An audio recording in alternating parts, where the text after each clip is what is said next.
Hello बच्चों, कैसे हैं आप सब। आई होप आप सब एकदम मस्त होंगे। So welcome to your SST classes.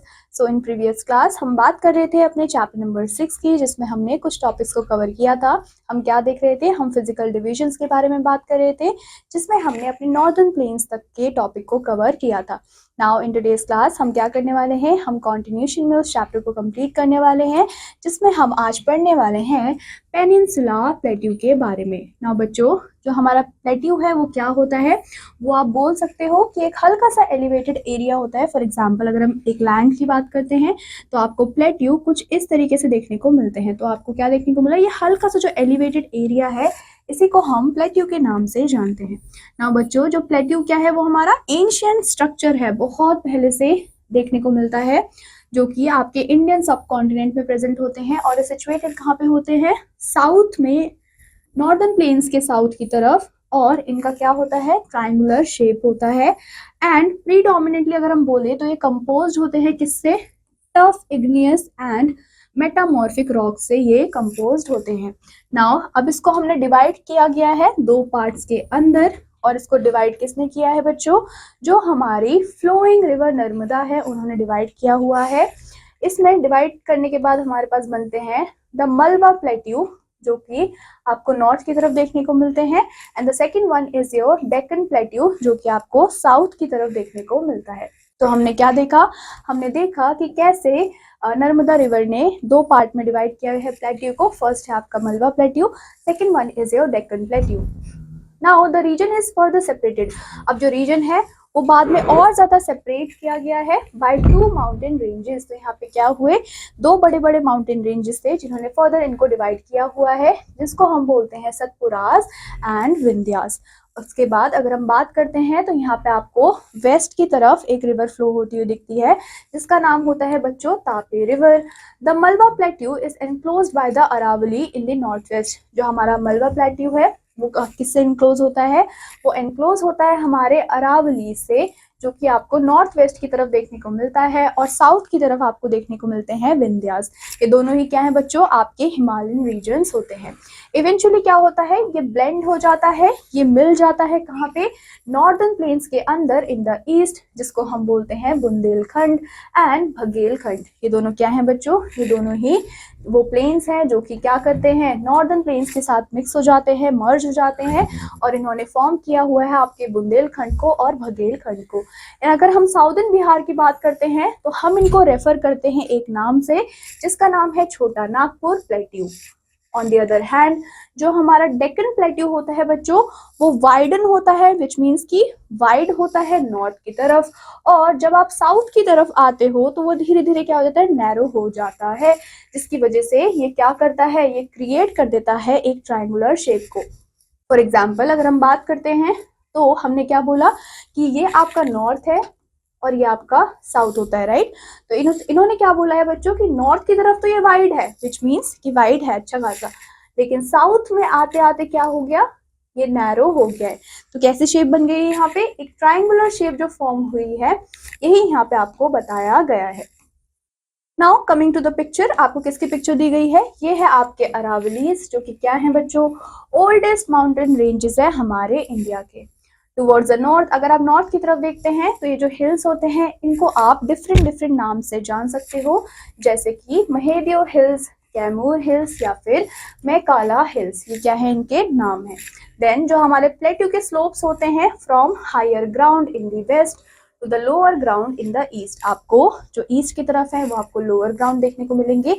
अगर हम बात करते हैं किसकी, वेस्ट की, तो आपको हायर ग्राउंड देखने को मिलते हैं प्लेट्यू के स्लोप्स के।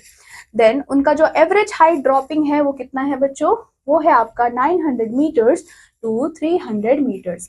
यहाँ पे आपको 4 मेजर रिवर्स भी देखने को मिलती हैं, और वो कौन कौन सी है, जैसे कि आपकी महानदी है, गोदावरी है, कृष्णा एंड कावेरी। ये सारे क्या होते हैं बच्चों, ये ईस्टवर्ड की तरफ फ्लो करते हैं और जाते हैं आपके बे ऑफ बंगाल में।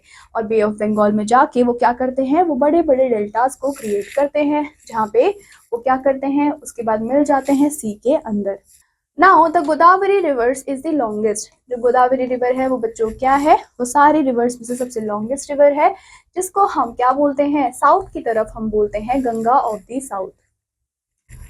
On other side of the Deccan plateau, अगर हम डेक्कन प्लेट्यू के दूसरे साइड की तरफ देखते हैं तो वहां पे आपको हिल रीजन्स देखने को मिलते हैं, जिसको आप किस नाम से जानते हो, आप उनको बोलते हो eastern Ghats and the western Ghats. तो हमने क्या बोला कि डेक्कन प्लेट्यू को हमने दो रीजन्स में डिवाइड किया गया है, एक है आपके ईस्टर्न घाट्स और एक है आपके वेस्टर्न घाट्स। अब बच्चों जो हमारे वेस्टर्न घाट्स होते हैं वो ज्यादा टॉलर होते हैं, अनब्रोकन होते हैं, लेकिन जो हमारे ईस्टर्न घाट्स होते हैं वो आपको शॉर्ट देखने को मिलेंगे और फ्रैगमेंटेड देखने को मिलते हैं। दीज टू घाट्स, ये जो दोनों घाट है वो कहाँ पे मिलती है, वो मिलती है आपके नीलगिरी हिल्स में, जो कि आपके साउथ में प्रेजेंट होता है, और इसी को ही आप ब्लू माउंटेन्स के नाम से भी जानते हैं। इनको आप क्या बोलेंगे बच्चों, इनको आप बोलेंगे ब्लू माउंटेन्स। जब आप मूव करते हैं कहाँ से कहाँ, नॉर्थ से साउथ की तरफ, तो जो हमारे वेस्टर्न घाट्स होते हैं उनको हम रेफर करते हैं कुछ नाम के साथ, जैसे कि आपके Satmala hills, Annamalai hills and cardamom hills. अब बच्चों अगर हम हाईएस्ट पीक की बात करते हैं साउथ इंडिया में, तो वो कहाँ की है, वो है आपकी अन्नाईमुदी की, जो कि रीच करती है 2695 मीटर्स। एंड ये हम आपका कहाँ पे लोकेटेड है, ये लोकेटेड है आपके अन्नामलाई हिल्स में। यहाँ पे आपको पिक्चर भी गिवन है, ये जो पिक्चर है वो किसकी है बच्चों, नीलगिरी हिल्स की यहाँ पे आपको दी गई है।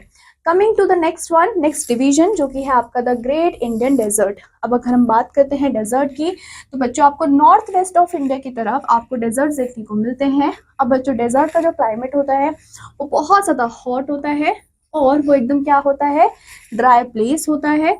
और अगर हम पॉपुलर डेजर्ट की बात करें तो वहाँ पे आपको एक डेजर्ट देखने को मिलता है which is known as Thar desert. तो यहाँ पे आपको क्या देखने को मिलता है बच्चों, थार डेजर्ट देखने को मिलता है। अब यहाँ पे ज्यादा रेन देखने को नहीं मिलती ड्यूरिंग द मॉनसून सीजन, सो जो फार्मिंग है वो कुछ सर्टेन टाइम में ही पॉसिबल हो पाती है, लेकिन जो चीजें हैं बच्चों वो बहुत ज्यादा चेंज हो गई हैं आजकल। क्यों, क्योंकि यहाँ पे बन चुका है इंदिरा गांधी कैनाल, जो कि क्या करता है, ढेर सारे वाटर को लेके आता है। कहाँ से लेके आता है, आपके सतलुज रिवर से लेके आता है, और ये बहुत बड़ा डिफरेंस बना देता है उस एरिया में। बच्चों यहाँ पे आपको पिक्चर गिवन है, ये किसकी है, ये है आपके थार डेजर्ट के picture. Coming to the next topic which is the coastal plain, जो कि हमारा क्या है, लास्ट डिवीजन है। तो बच्चों जो भी हमारे कोस्टल प्लेन्स होते हैं उनको हम स्प्लिट करते हैं, या फिर हम बोल सकते हैं हम डिवाइड करते हैं दो पार्ट्स के अंदर, जिसमें से फर्स्ट होता है आपका द वेस्ट कोस्ट। ठीक है, अब जो आपका वेस्ट कोस्ट है वो आपको नैरो देखने को मिलेगा, बहुत ज्यादा फ्लैट एरिया होता है, और ये दो घाट के बीच में होता है, वो होते हैं आपके वेस्टर्न घाट और अरेबियन सी। इन दोनों के बीच में आपको वेस्ट कोस्ट देखने को मिलता है। इन केरला अगर हम बात करें तो केरला में आपको देखने को मिलता है मालाबार कोस्ट, एंड ये बहुत ज्यादा फेमस है किस चीज के लिए बच्चों, स्टनिंग बैक वाटर्स के लिए, and line with coconut trees. यहाँ पे आपको ढेर सारी कोकोनट ट्रीज देखने को मिलती हैं, और इसी चीज की वजह से ये बहुत ज्यादा फेमस भी है। These backwaters are a favorite spot for tourists। अब बच्चों ये जो बैकवाटर्स है ये वो इतने ज्यादा फेमस है कि वो बहुत अच्छा टूरिस्ट स्पेस बना देता है, प्लेस बना देता है।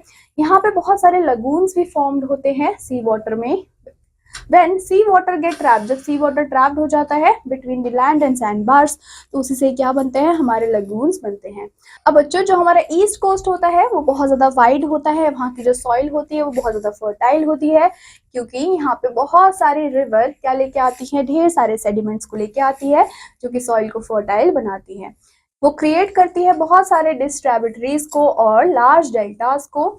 The northern part is called the northern Circars. अब बच्चों जो हमारा नॉर्दर्न पार्ट होता है उसको यहाँ पे एक नाम दिया गया है जो कि आपको याद रखना है, और जो हमारा साउदर्न पार्ट होता है उसको हम बोलते हैं कोरोमंडल कोस्ट। तो क्या बोलते हैं बच्चों, कोरोमंडल कोस्ट के नाम से हम इसको जानते हैं। नाउ यहाँ पे आपको दिए गए हैं द टू आइलैंड ग्रुप्स। अब यहाँ पे हम दो आइलैंड्स के बारे में पढ़ेंगे, जिसमें से फर्स्ट है आपका Andaman and Nicobar, and the second one is your Lakshadweep island. ये दोनों ही आइलैंड आपको इंडिया में देखने को मिलते हैं। अगर हम बात करते हैं अंडमान और निकोबार की, अगर हम लोकेशन की बात करते हैं तो वो लोकेटेड होते हैं आपके बे ऑफ बंगाल में, और ये क्या होते हैं बच्चों, ये हमारे वॉल्केनिक आइलैंड्स होते हैं, विच मीन्स की वॉल्केनिक इरप्शंस आपको देखने को मिलते हैं, और ये सराउंड करते हैं बहुत ज्यादा रिच कोरल रीफ के साथ, जो कि आपको सीज में देखने को मिलते हैं। नियर दीज आइलैंड्स आपको बहुत ही ज्यादा बैरन आइलैंड भी देखने को मिलते हैं, जहाँ पे क्या है, आपके एक्टिव वॉल्केनोस प्रेजेंट होते हैं। Now this is the only place जहाँ पे आपको एक्टिव वॉल्केनो देखने को मिलते हैं पूरे इंडिया में। अगर हम वॉल्केनो के इरप्शन की बात करें तो रिसेंटली यहाँ पे बच्चों वॉल्केनो इरप्ट हुआ था, और ऐसा वॉल्केनो इरप्ट हुआ था जो कि 200 साल से इनएक्टिव था, लेकिन रिसेंटली क्या हुआ, वो एक्टिव हुआ। Many of these islands have no inhabitants.